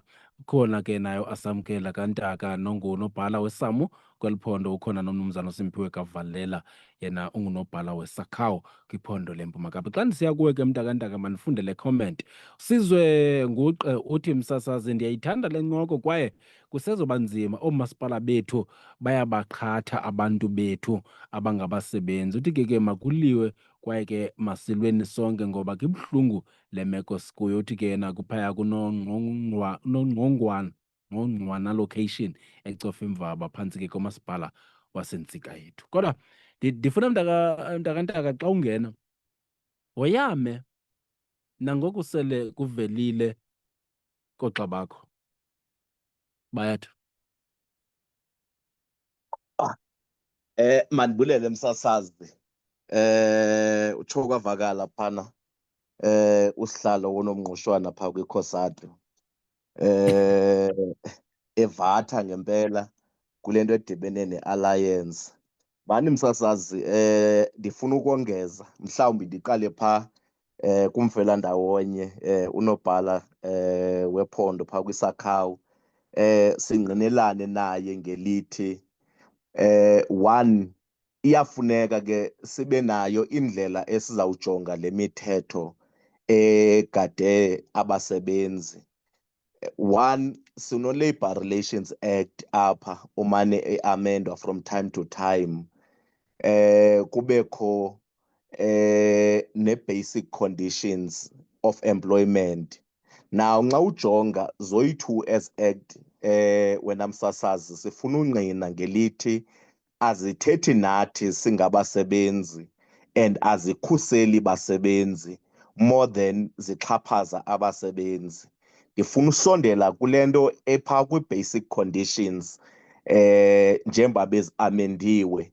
Kuthiwa ngoku kukho le nto ekuthiwa yi-time off, umntu makaphangele nge-weekend then uzawuvuzwa nge-time off. Laa nto msasazi kuthi siyifumaniswa yindelelo and inyhasha kwa amalungelo ethu singabasebenzi. Kuba kaloku kuyafuneka sikhumbule ukuthi isivumelwano sethu nomqeshi singabasebenzi jikelele msasazi, not only koomasipala nasezibhedlele nasezivenkileni. Isivumelwano sengqesho sithi mna nto kaMgebe ndiza kuwe mqeshi ngethemba loba ndiza kuthengisela amandla wam uze wena undivuze ngemali. Asinaso ke thina ke isivumelwano singabasebenzi jikelele esithi ndawuthengisa ngamandla then undiphe iintsuku zophumla. Sesiphumle rhenurh ukuhlala elokishini. Now yintlonti ke laa nto ephaa kwi-basic conditions. And uzibuze into yokuba ingaba na le system esiphila phantsi kwayo eSouth Africa ingaba na iyasikhusela okanye iyasixhaphaza? Ingaba na sibheka phambili singabasebenzi okanye sibuyele emva? Ayidingi ke ndiyicacise uba sibheka phi. Oogxa bam noko sebengene kakhulu because sifumaniseka ukuthi ngoku kunyhashwa amalungelo abasebenzi, not only nxa kusenziwa imithetho but only ngoku le mithetho ebekiweyo iye ihambe ichaphazele ezi ndawo kuthiwa zii-bargaining councils. And kwii-bargaining councils kulapho khona sihlala khona nomqeshi sivumelane ngezinto ezidibene nee-benefit zabasebenzi. Kwale nxa sigqibovumelana kuzawusuka indoda phaa ekuthiwa ngu-National Treasurer ifike iyophikisa yonke loo nto leyo, ithi besingobani nathi uba masithathe i-decision. So iyasixelela into yokuba kulo government esikuwo sisengxakini singabasebenzi. And eyona ntlonti esijongene nayo yinto yokuba njengoba siphantsi kwe-alliance, in fact zii-affiliates zeCOSATU ephantsi kwe-alliance with ANC, kukho ne-SACP phana. Now kulo nyaka uzayo ideclareile i-SACP, which is amakomanisi kaTata uChonyane, into yokuba nawo azawuzigqatsa nxa kubhekwa kulo nyulo laka-local government. Now ngapha kukho i-ANC nayo siyaziyo ukuthi nayo incwase ukucontesta kwa esi space sika-local government. Sine-understanding ke singuSamu ethi ipolitiki apho iqala khona iqala ku-local government. Now singuSamu siyazibuza into yokuba ingaba na thina phantsi kweCOSATU sizawuxhasa bani. One, nxa sithi siyahamba siyoxhasa i-ANC, ingaba na sawufike sithini kwabasebenzi? Because xa ndibheka kumsebenzi womasipala omkhulu okuthiwa yi-Enoch Mgijima ndisithi kumsebenzi, msebenzi weSamu ambovotela i-ANC, uzandibuza laa msebenzi ukuthi isalary increment yam yango-2023-2024 financial year uzotsho gxi ngoku ayizange ibhatalwe yi-council edominatwa yi-ANC, then uthi mandiyihambe ndiyoyivotela ngelithini na? Now zii-challenges esawujongana nazo endleleni ezo ekufuneka sikwazile ukuziphendula. Mhlawumbi ke aba bakhumsha kakhulu bazawuthi we need to go and defend the revolutionary gains, but umbuzo esizawuzibuza wona thina from a class perspective yinto uba on whose blood kufuneka kwenzeke loo nto. Because apha siyavumelana umhla nezolo into yokuba makuhanjwe kuyosetyenzwa umhlaba kwenzela i-ANC ibe in charge, kwenzela iCOSATU ikwazi u-interacta ne-ANC eseburhulumenteni in order uba kuphuculwe isimo sabasebenzi. But uzotsho gxi ngoku akhange yenzeke loo nto le iminyaka yonke. Now singuSamu umsasazi ndiyafuna uyicacisa into ethi kule nyanga kaSeptemba nge-5 besibambe inkomfa yethu yasephondweni apho khona sinike i-ANC iintsuku ezingango-180, sinike 180 days i-ANC ukuba mayilungise isimo soomasipala. Xa sithetha ngesimo soomasipala sikhankanya ezinto ebesendizibizile ngaphambili: urhwaphilizo, ukuxhatshazwa kwabantu baka-EPWP, ukuleqwa kwamalungu eSamu nabasebenzi general ngenxa ye-political alliance yabo, ungajongwa kwe-OHS, ungasiwa kwenkonzo ebantwini.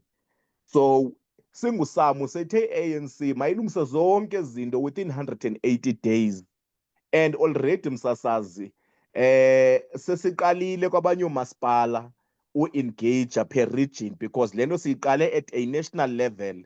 Sathetha naye unobhala jikelele we-ANC singuSamu, simxelele ezi ngxaki sijongene nazo, wayithatha wayizisa ezantsi ko-provincial secretary be-ANC, sa-engagana nabo.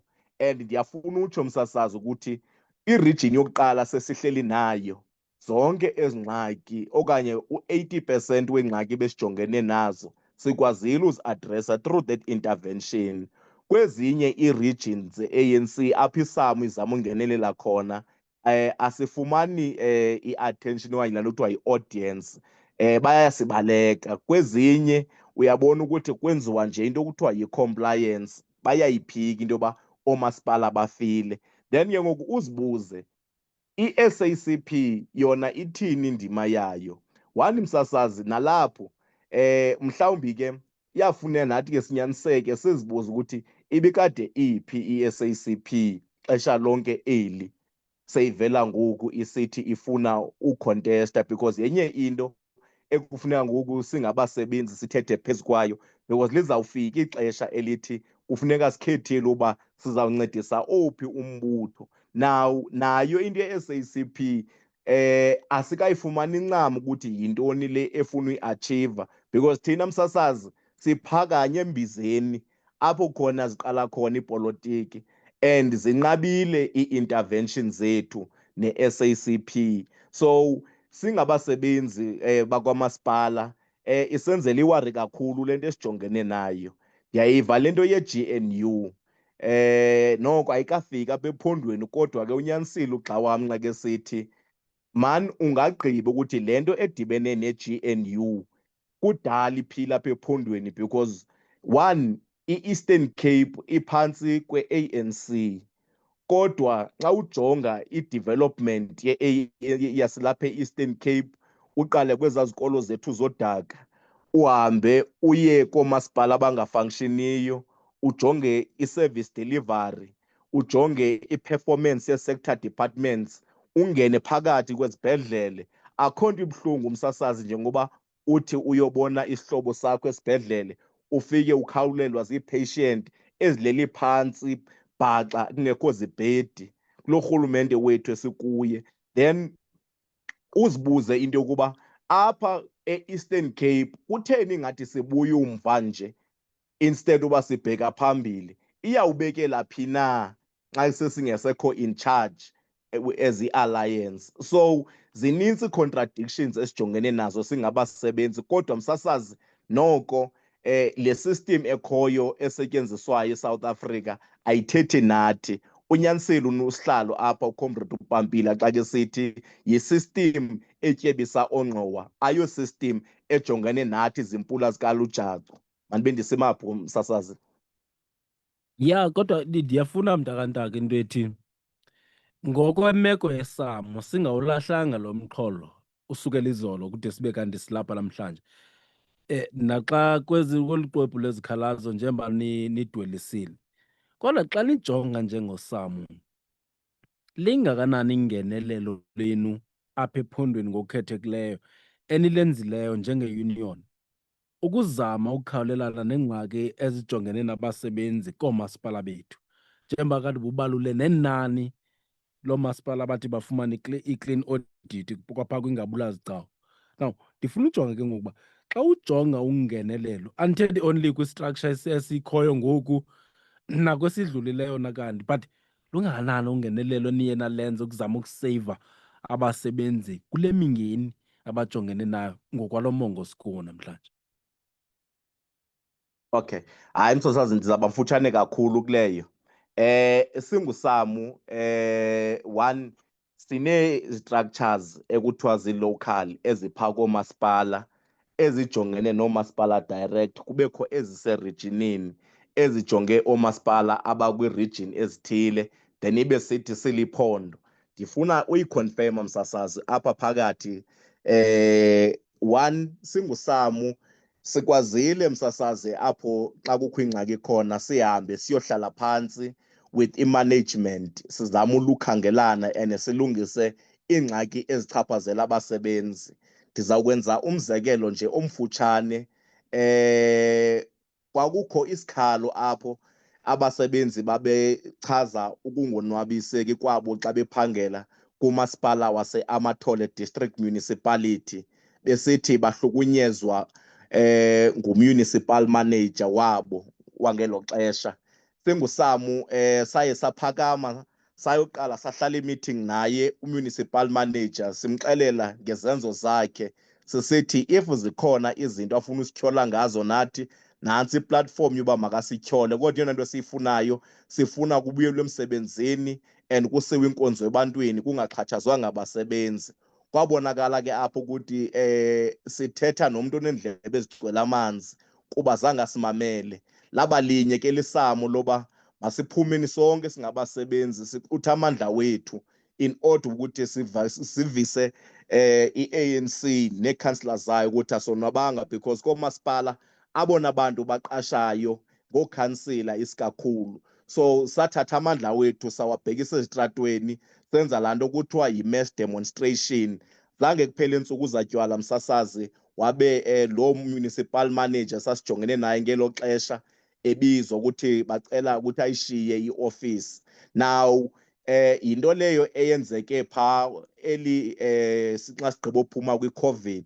Siphindile kwakho msasazi apho bekukho ingxaki khona kumasipala ombhaxa waseBuffalo City kwezi veki sisuka kuzo, apho besike safumana ikhwele lokuba abasebenzi abaphathekanga kakuhle and umasipala akakwazi uphatha isimo sezimali. Siye sangenelela singusamu, sabona uthi masihlale kwakho laa nto kuthiwa yi-round table through LLF nomasipala neekhansila zakhe, nalapho msasazi siye sathwala ubunzima because one, abasebenzi kunye nabantu nabahlali baseBuffalo City abana interest kakhulu kwitheory yethu nezinto ezi-rhetoric esizithethayo.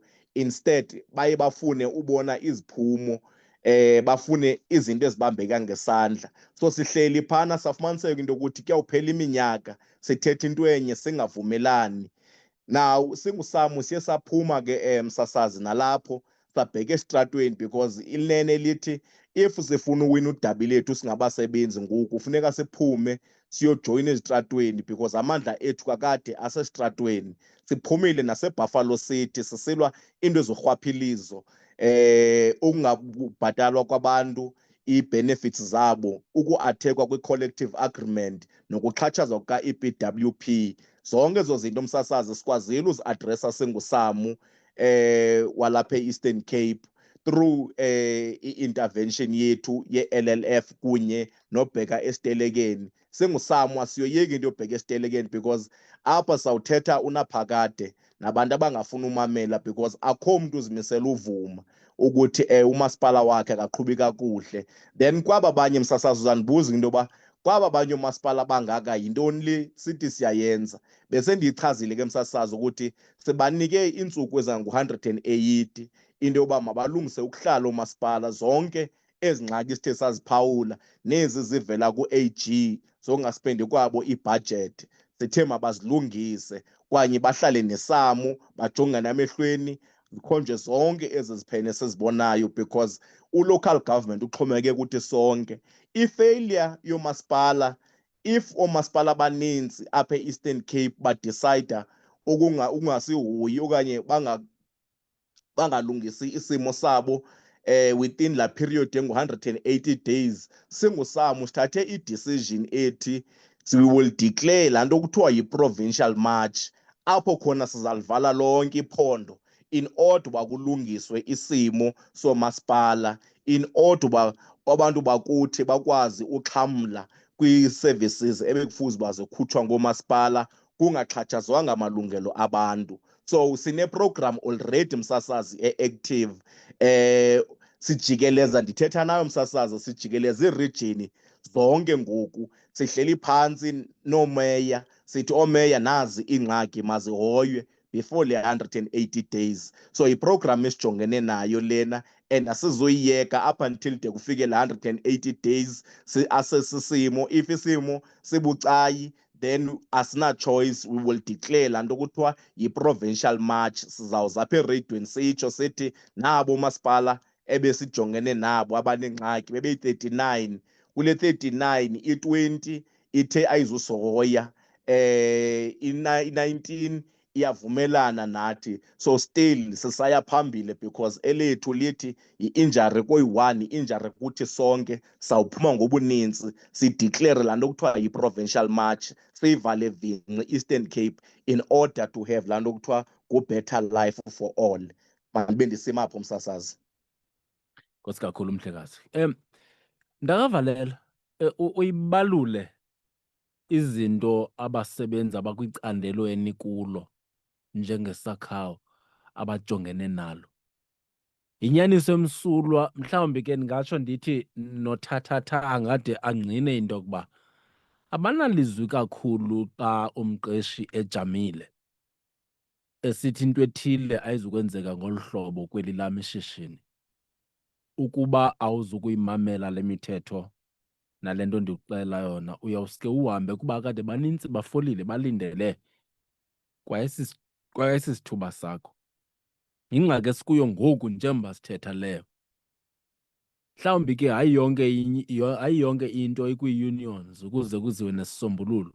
Kodwa umbuzo ngokuba njenge-union xa nijongile kwakhona ngokweyame ngolu xwebhu lezikhalazo niye nalidlulisa nikhokelwa yiCOSATU, ilungiswa njani le ngxaki? Enkosi msasazi, uyabona ke msasazi, le ngxaki akukho mntu oyawuze asilungiselele le nto singabasebenzi sihleli nje singenzi nto. sithi basebenzi ekufuneka siphakamile silwe ukuthi ezi ngxaki zethu mazilungiswe. Singatsho into ukuthi lana le nto besiyenza yoba sise izikhalazo ngamaqalela ayifanelanga kuphelela phaya, and ke in fact ayizukuphelela phaya. Thina ke apho siqiniseke ngayo uba si-organized khona siyazithatha ii-employers to task. Kufuneka kuliwe, kufuneka sibe nee-campaigns apho khona silwela khona into yokuthi ii-labor laws ezi besikhala ngazo ukuthi ezinye zazo ezinye zamasolotya ziyekeyeke zibe ziyaqiniswa. Ewe phaa ekuqaleni ngo-94 ezinye zezinto ezazikhona kwakufanele ukuthi ziqinisiwe after kulungisiwe kwe-Labour Relations Act. Umzekelo, sasingenayo i-severance pay before 1995. Umuntu be-retrenchwa njena angafumani into. Yes, we got ilantika i-gain there. However, ayiphindanga ke lakhona isolotya elisukayo kulaa ndaba ye-consultation ukuthi hey, le nto ye-consultation mayi-enforcwe. In fact, there must be an agreement apha ukungabikho into ethi hayi siconsultile therefore siyaqhubekeka nento esifuna ukuyenza. Phinde ke kwezi zelantika zokuba kuyadismiswa nje nakanjani, nalapho kufanelekile into yokuthi sithathe the employers head on. Uba ngaba siyaqhubekeka nokulwa, sithi sisiya kwi-network nakwezinye babe sebebona abaqeshi into yokuthi hayi kuyatsha, kunyanzeleke into yokuthi ii-representatives zabo phaa kwi-network apho khona kudibene khona i-employer, ugovernment, i-business, i-government, i-labor, babe beyifumana i-pressure on the ground. Yes, le ngxaki msasazi ixhomekeke kakhulu kuthi basebenzi. No one will do anything for us. As abasebenzi ixhomekeke kuthi sibe organized, sizilwe ezi zinto kufuneka sizilwile. I can tell you into yokuthi siyayenza kakhulu le mobilization. Kuyaliwa apho kufuneka kuliwe khona. You've seen i-strikes ebesinazo. Xolo ke mhlambi nawabiza amagama ko-Shoprite. I-strikes ebesinazo ko-Pick n Pay, i-strikes ebesinazo even ko-Sun International. Apho nalapho ezinto ziya-about ukuthi maku-improvwe i-working conditions, and ke targeting ezo big companies, ezo zi-trend setters kule industry. Sithi siqonde into yokuthi xa sithargethe bona, ezinye xa zibona uba kuyaliwa apha, kuqonda ukuthi xa kufikwa kuzo zingqangqazele, kodwa sibe singaziyekanga zonke izinto ezi. Ndiyabe ndisitsho ndisithi izolo besisedutywa yiMpumalanga Supermarket le besithetha ngayo. Is a big one phaya and very influential in that area. Le ithi yona ibuyele emva kundalashe. So yesterday we had no option but to close la venkile. For half a day they did not trade because we were highlighting on this particular day. But asiphelelanga apho, intention yethu kukuthi siyayithatha le matter sisoba ne-strike esipheleleyo, and from there sihambe nayo at a bigger level, industry level as well, ukuthi makuliwe ezi injustices while siziraise urhulumente. Kodwa abasebenzi apha bakulungile into yokuthi bajoyine ilantika i-unions and baqinisekise into yokuthi ba-prepared ukuzilwela izinto zabo. Ndiyasithanda ispirit sesamu. Aba basebenzi babizwa kube kanye bangene emlweni, and ke yile nto kufuneka sonke siqinisekise ukuthi siyayenza loo nto. So ukulungiswa kwayo akuxhomekanga kuye nawuphi nomnye umntu, kuxhomekeke kuthi basebenzi. No one will fight for us. We must fight, and yes, we can talk ukuthi urhulumente ngenelela, kodwa kungenelelwa kuphela ebantwini abalwayo.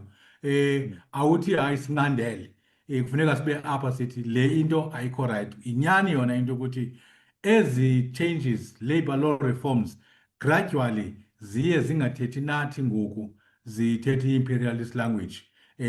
Loo nto ke ithetha ukuthi the new generation the older generation that is still there, let's all unite and fight. And what we were doing yesterday, it's supposed not to be an event. It's fanele ukuthi iyaqhubekeka ubheka phambili. And yes, at COSATU level, we must take it up. Iyasinceda ke loo nto. Kodwa basihleli nje sithi ilungiswa kanjani na asenza into hayi akakho apho bazasihlekwa kungqonkulu bathi nabo ke balindele abanye abantu bazolungisa. Apho umsebenzi akhoyo join i-union uqiniseke into ukuthi siyazilwa izinto. We talk about democratizing the workplace, workplace ngiyo yakho kodwa umenze umqeshi aqinisekise into yoba xa eza kwenza izinto uconsulta kuwe ayenzeke loo nto nje uhleli phansi, yenzeka because amandla akho ayeviwa ngumqeshi. And ke nanto into efuneka siyenzile, mobilize more mass actions to ensure into ukuthi employers are scared of the might of the workers. Loo nto ke leyo mntakaValela yile ke ndithetha ke ngokwescenario elapha eChrizani kwimibe esike sathetha ngayo kule platform. Uba bayi-20 abantu balapha, mhlawumbi ababini banaso isibindi. Abanye bayafuna ukuthi hayi ngokwemalungelo wabo. Abanye bayoyika ukuba iphathe le nto ngoba boyika ugxothwa. Especially kule yenu i-industry. Yebo, bayafuna uzenza ezintshukumo koko boyika into yokuba ngomsi sonke siza kuphela.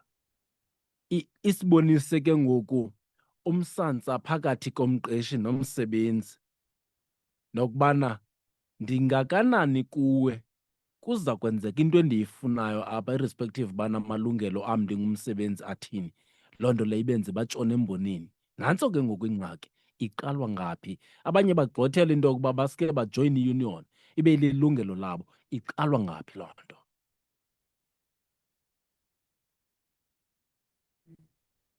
Kweli cala ke lokuthi boyike ukulwa, ewe imithetho yalapha ekhaya noko apho kuyakwazi ukuthi kuliwe ngokusemthethweni njengaleya yayizolo into esiya istrike bekuaplayelwe usection 77 besisemthethweni separated strike ubheka phambili. Abasebenzi ke ngoko xa bejoyine i-union kuxoxwe nabaqeshi bangavumi ukuimprova elanika ii-conditions.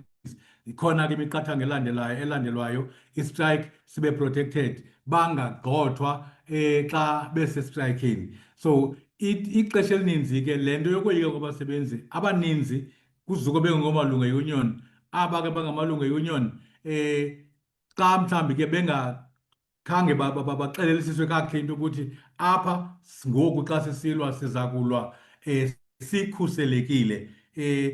Akukho nto apho afanele ukuthi bayoyike khona abasebenzi. Uthetha nam ngoku ndisemthatha.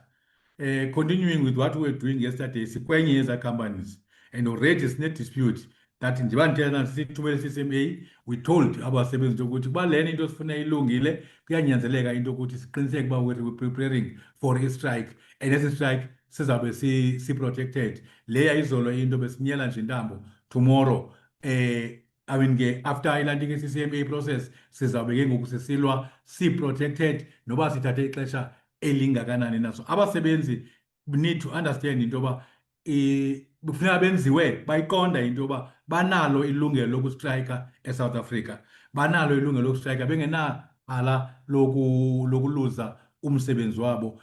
Ewe ngoku ezinto sithetha ngazo zokuba uzawungashedula umntu kuthweni ngelishwa ezo zizinto ekufuneka siqiniseke into yoba siyasacrifica silwe ukuze ezi zinto sibe siyazifumana. Abanye bethu bebekhona phambi kokuba ibekhona even le-Labour Relations Act ikhoyo ngoku apho we used to have ii-stairways ebezingekho khange ziaplayelwe kule ibikhona sihlale singayi emsebenzini. Zenzeka ngokwenene ilantika ii-changes ezingezinye ezingoku ii-employers ziziregresayo. So yonke into esinayo namhlanje siyilwele kodwa ngoku sithetha nayo njena siyakwazi uba khona what is called a protected strike and abasebenzi balwe.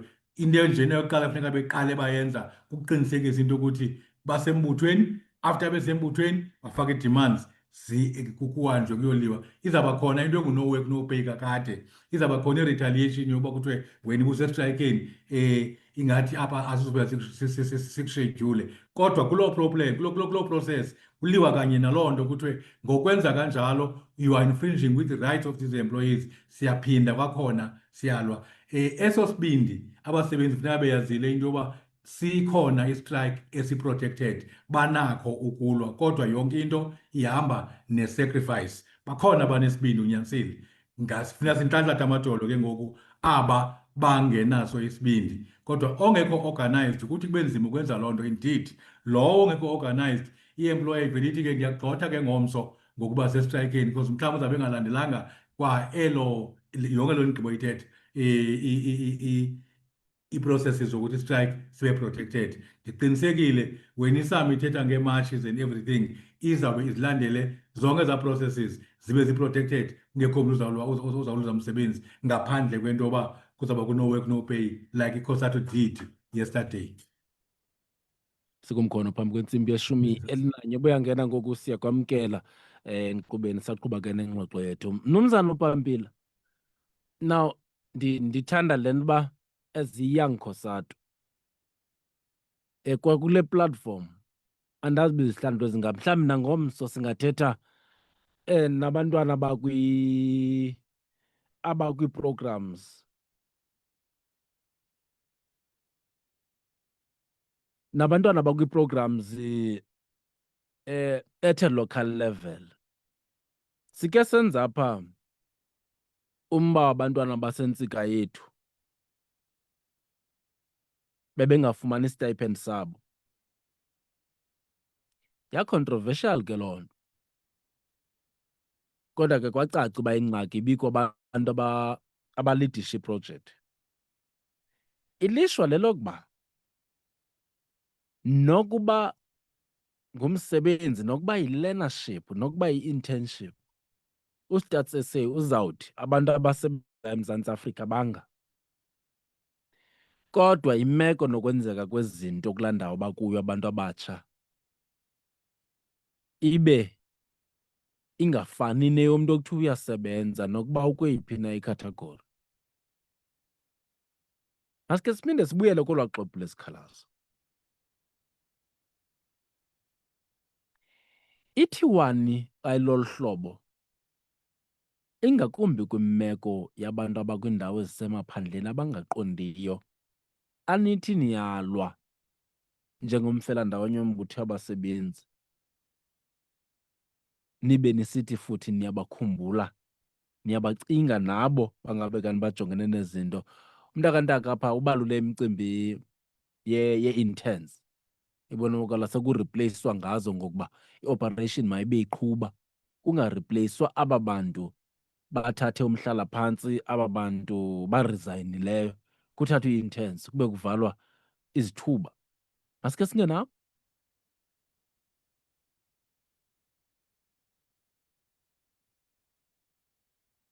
Mnumzana uPampila?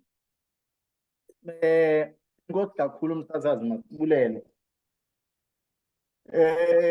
Xa sizawuphendula msasazi, sicela into yobana ngaba siyi-COSATU Young Workers sikowude eyona code ethe yathanda uba relevant kwixesha esikulo ngoku, eyamazwi ayethethwa nguGramsci esithi the old is dying and the new is starting to be born. La mazwi wathetha under itheory yakhe ye-cultural hegemony. Sithetha ke le nto because siyi-COSATU Young Workers kukade sihlaba ukhwelo lokubana ngaba i-working class must realize i-hegemony. Ukurealize kwayo i-hegemony working class, into soyibona nokuthiwa yi-dictatorship of the proletariat. Abantu barealize amandla abo. Xa kungoku sibona iimpula zikalujaca ne-working class in general ingabantu aba-operator okwe-elephant in a zoo surrounded by a wire. Abantu xa kungoku kukho laa nto kuthiwa yi-consciousness. nokuba kungaba kanti ngoku there is enough recipe for a ticking time bomb to explode, ayi-explode ngenxa yokuselulazi. IseBhayibhileni ke msasazi apho ithi abantu bam bayatshabalala ngenxa yokuselulwazi. Sithi ke i-COSATU of affiliates simemelela kakhulu ekubeni affiliates zithathe ulwazi ziluse ezantsi. Laa nto yi-political education idingeke phaa abantu bahlale bezazi into abacinezelekile. Ingaba kanti ibuhlungu into yobana ngabe ibe kanti siyayilibala amazwi kaPaulo Freire apho athetha khona nge-pedagogy of the oppressed, information ekufanele uba soloko inikeza abantu abacinezelekileyo bahlale becinezelekile. Xa kungoku umsasazi ukungena ncakasana apho uthetha khona, uthetha ngento ebesiyinyevulela izolo siyi-COSATU, into ye-privatization. Uyawuqaphela into yobana ngaba nokuba ii-interns zizo-opareyitha kwispace sikarhulumente, kodwa into exhaphakileyo kubana ngaba kuhanjwe kuyothathwa ikhampani ebucala inikeze imali ibe yiyo ezisa ezi nkonzo ngekezi interns. Ziphele ii-interns zichaphazeka kakhulu. Nale nto ye-causalization yinto esinyavilele kakhulu siyi-COSATU, sisithi noko le nto yabasebenzi abanga-absorbwayo, le nto yengqesho engenzeki direct, umzekelo kamasipala nee-securities nazo ziya-outsource, le nto yoku-outsourcwa yinto erongo. Koko ke sithi ukuchaphazeka kubantu abatsha ncakasana ngokuba bezi-interns mayibe kanti yinto ephelayo. Sithi ke loo nto ixhomekeke ebasebenzini ngoba kaloku i-COSATU yi-COSATU of affiliates. I-COSATU lihlathi kodwa imithi zii-affiliates. ISATU, iSACAWU, iSAMU, kwezi ndawo bakuzo kwamasipala, kwi-retail shop, ezikolweni, iDinosa, kwaHealth, bangamehlo neendlebe ze-COSATU. Koko silihlabile ukhwelo, sathi ke xa sibambisene sithi silwe sisonke sizokwazi uliphumeza idabi labasebenzi. Koko ke xa kungoku sizama ukoyama nezithethe esezingenile zithi le nto yokusubmit ii-memorandums and submit memorandums makungabi into esisiqhelo.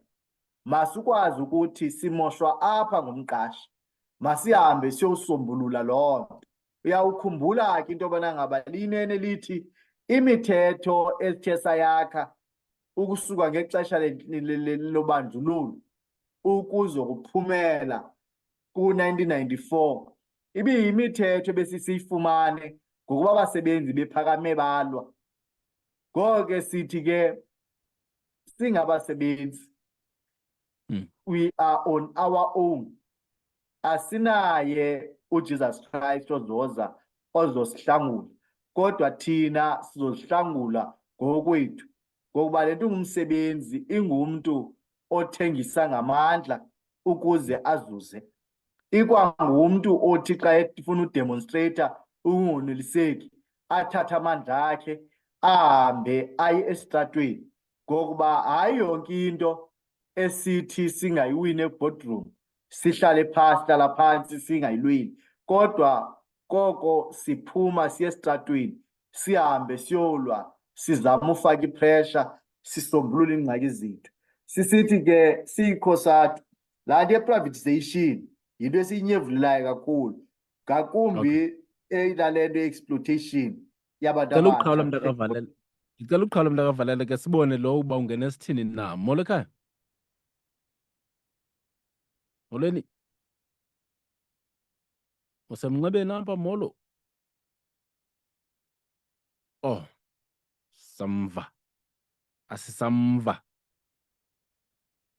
Phinde uzame kwakho.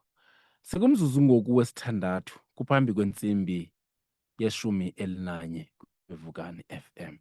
Uba ke uyangena ufike sele sisiya ngake sekuyisongeni inkqubo yethu kuba ekugqibeleni iindwendwe ezizethu zikhile kangangoko, ingakumbi ke ukuzama ukuhlangabezana nathi kumba esincokola ngawo kusukela namhlanje. Sijonga koko bekuqulethwe kumngcelele wabasebenzi ngethuba bedlulisa uxwebhu lwezikhalazo kuNdlunkulu weli phondo eBhisho kusuku lwaphezolo. Kulapho kanye iintente zethu sizimilisele khona. Yabona ke, uba ujongela amacandelo, ingakumbi andazi uba kukangaphi sithetha ngemeko yakoomasipalathi, ingakumbi ngokwemfuno zabasebenzi kweli qonga. Andazi uba kukangaphi sifumana izikhalazo ngokwemeko yabasebenzi abakula macandelo afana naku-retail nakwezinye ezizoyamene kanye nesakhawu. ICOSATU ke yona ke likhaya layo kwinto ethi sihlala sincokola nayo rhoqo xa kukho imiba ethi bekanti ichaphazela abasebenzi ngokuthe gabalala. Loo nto ixelela ke imeko yoMzantsi Afrika uba injani na kwindlela yokukhawulelana neemfuno zabasebenzi. Ezindwendwe zam noko ndiyayiqonda into yokuba le veki fanuba ixakeke kakhulu. Loo nto ke ngoku indinika ithuba lokuba noko mandinike ithuba lokuphumla kwinto ethi masibetha ukuvala. Ntakantaka, masiqale kuwe. Amazwi okugqibela tata. Oyame ngempendulo enibuye nayo kulaa mngcelele ngokwemfuno zesamu. Ndikuye kulala. Hayi, msasazi, andizuba mde kakhulu tu. Ndizawufuna ubetha kanye kule ndawo edibene no-180 days. Singusamu sithi 180 days. Fix your house or we will fix it ngokwethu. All workers of the world, in particular in Eastern Cape, manyanani basebenzi. You've got nothing but your chains to lose. Ngawugqibela msasazi, andiphinde ndithethe. Right. Masize kuwe mntakaValela. Enkosi msasazi. Nathi sisakhawu sithi basebenzi, ixesha lokuthi ngoku siphakame sizilwele lifikile. Masiqalise, apho sasiyeke khona silwe, ngoba ngoku kuyabonakala into ukuthi abaqeshi, be it urhulumente okanye private, bazimisele into ukuthi ii-gains zethu sasizilwele bazibuyisele emva kwaye basicinezele ngakumbi. Masingabiyo event le nto, masiqhubekeke ne-rolling mass action siyiCOSATU, basebenzi manyanani. Bayethe bawo. Andisile. Pampila, shilo ke sathi yena young workers kwiCOSATU ngusihlalo. Mhlekazi, awugqibela? Masibulele kakhulu umsasazi. SiyiCOSATU sifuna ukuthi apha ngoku amaze ukugqibela. Enough is enough. Le nto ye-decent job ayiyo ifavor, kodwa lilungelo labasebenzi bonke. Sifuna ukuthi ke asizothula singumfelandawonye, sibukele icapital nee-neoliberals zikhula, zityeba, zixhamla kakhulu ngokubulaleka kwabasebenzi. Sizothi gqolo uorganizer, ukumobilizer, siqokelela abasebenzi ukuze siqhubeke silwe, kube kanti izidingo zethu ziyafezekiseka, kube kanti wonke umsebenzi uyayifumana lanto kuthiwa yi-living wage, kube kanti wonke umsebenzi usebenza kwii-conditions ezikhuselekileyo, kube kanti wonke umsebenzi utritwa ngesidima nesithozela. Ngoko ke sithi our struggle continues and will not rest until decent jobs becomes a reality for all. Thank you very much, Mr. Tata. Nkosi kakhulu ndwendwe zam, siyabulela. Sibiza iindwendwe ke besinazo ezokusuku lwanamhlanje. Andisile Pampila, shilo sathi ke usiphuma kanye kwiCOSATU ngusihlalo apha ephondweni xa sithetha nge-workers, nge-young workers. Kwenye icala besinayo ke uMnumzana Asamkele Kantaka ngunobhala weSAMU kwiphondo leMpuma Kapa, kanti besinaye nomnumzana uSimphiwe Kavalela ngunobhala weSACAU kwiphondo leMpuma Kapa. Amade ngawetyala, ndiyabulela nto zakuthi sibamba ngazo zozibini ngokuba nibe kanti nikunye nathi.